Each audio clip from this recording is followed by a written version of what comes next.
మీలో ఎవడు గొప్పవాడై ఉండగోరునో వాడు మీ పరిచారకుడై ఉండవలను. మీలో ఎవడు ముఖ్యుడై ఉండగోరునో వాడు మీ దాసుడై ఉండవలను. మార్కు సువార్త 10:43, మత్తయి సువార్త 20, 26, 27 వచనాలు. స్తోత్రం దేవా. ఈ యొక్క వాక్యం వెల్లడగుతూ ఉండగా అనేక మంది జీవితాల్లో అద్భుతాలు స్వతంత్రించుకోవాలి. ఆశ్చర్యమైనటువంటి నాయకత్వ లక్షణాలు అలవాడాలి. యేసు నామములో ప్రార్థించి నమ్మి పొందుకొని ఉన్నాం తండ్రి, ఆమేన్. చాలా విలువైనటువంటి సందేశం, చాలా జాగ్రత్తగా వినండి ప్రియులారా. 1914 సంవత్సరంలో ఎర్నెస్ట్ సాకిల్టన్ అనేటువంటి అన్వేషకుడు దక్షిణ ధ్రువాన్ని చేరుకోవాలని చెప్పి సంకల్పాన్ని కలిగి ఉన్నాడు. అంతకు సంవత్సరం ముందే విల్జాల్ మర్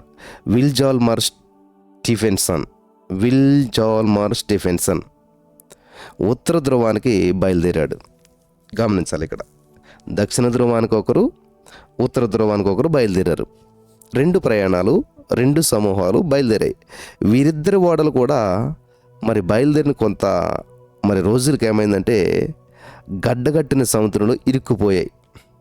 అంటే వాతావరణంలో వచ్చినట్టు మార్పులు, బాగా చలి ఎక్కువ అవటం వల్ల సముద్రంలో ఉన్న నీరే గడ్డగట్టిన పరిస్థితి ఏర్పడి ఆ ఓడలందరూ ఇరుక్కుపోయాయి.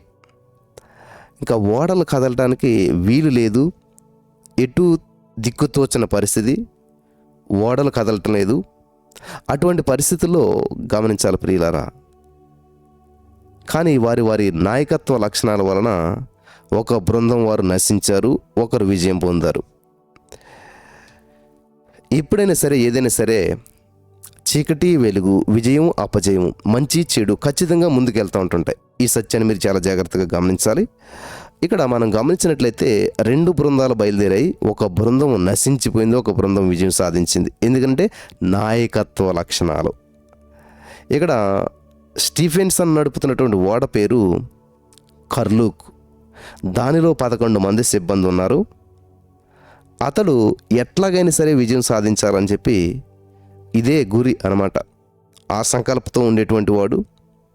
దానికోసం తనతో ఉన్న సిబ్బంది చనిపోయినా పర్వాలేదు, తనతో ఉన్న వారందరూ చచ్చిపోయినా ఏమైనా పర్లేదు అనేటువంటి ఉద్దేశంతో ఉండేటువంటి వాడు.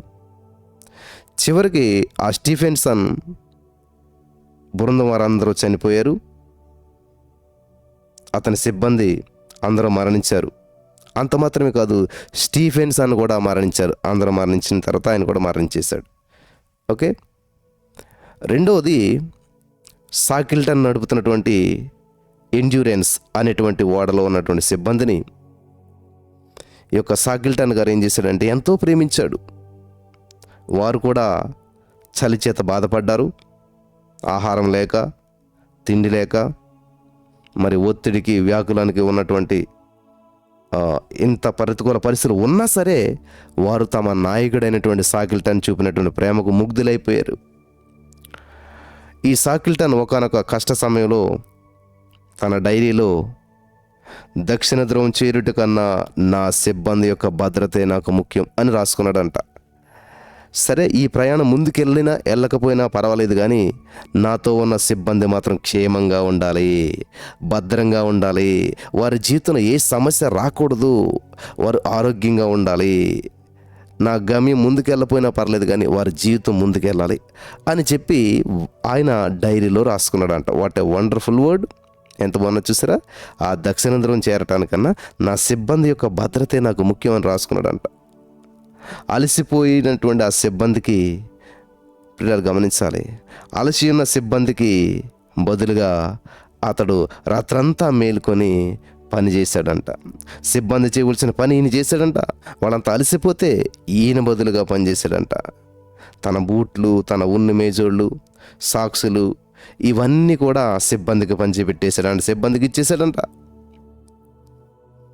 అలాగే అతని సిబ్బంది కూడా ఏం చేశారంటే అందరూ కూడా ఒకరి ఎడల ఒకరు భారం కలిగిన వారై తమ యొక్క ఆహార పదార్థాలు పంచుకున్నారంట.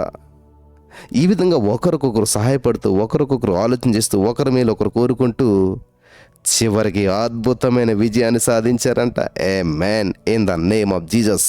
మనమంతా క్రీస్తు తోటి సైనికులం ప్రియులారా. ఆమేన్. ప్రభు కూడా మీలో నాయకుడై ఉండగోరువాడు దాసుడై ఉండవాలని చెప్పాడు యేసుక్రీస్తు ప్రభువారు. హల్లెలూయా.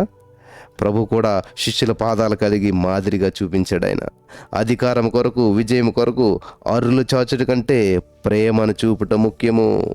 కాబట్టి ఈ రోజున నా ప్రియమైనటువంటి సహోదరి స్నేహితులారా, ఎందుకు సక్సెస్, ఎందుకు ఫెయిల్యూర్ అంటే, ఇది నీ జీవితంలో ఒక విషయంలో నువ్వు సక్సెస్ అవ్వలేకపోతున్నావు, నీ జీవితంలో ఒక కార్యం నువ్వు సాధించలేకపోతున్నావు, ఓడిపోతూ ఉన్నావు. కారణం ఏంటంటే, ఇది నువ్వు తీసుకున్న నిర్ణయాన్ని బట్టే నీ కుటుంబం విజయపథంలో నడవాలన్నా, నీ యొక్క జీవితంలో ఏదైనా విజయం సాధించాలంటే నువ్వు తీసుకున్న నిర్ణయం అది ఆరోగ్యదాయకంగా మంచిదిగా ఉన్నప్పుడు అద్భుతమైన ఫలితాలు చూస్తావు. హల్లెలూయా.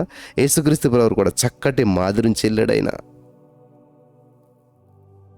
విజయం సాధించాలి, ఏమైనా సరే నేను సాధించాలి అనే దానికంటే ప్రేమ చూపించడం చాలా ముఖ్యం. హల్లెలూయా. ప్రేమతో జయించమంటున్నాడు ప్రతిదాన్ని.